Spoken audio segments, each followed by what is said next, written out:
So this time we have our Morse code system that can send messages to the server that are written in Morse code. So the screen starts blank as it is now, and this button is a dash, this button is a dot, this button is for letter resets or spaces, and this button sends the message to the server. So I will try to write my name. So we start with B,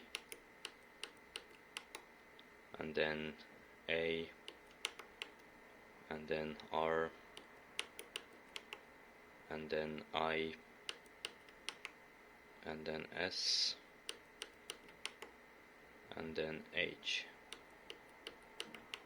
Okay, let's put a space.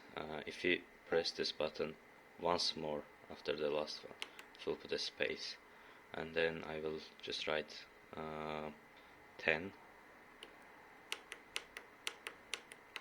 This is 1, and 0 should be 5 dashes. Okay, cool.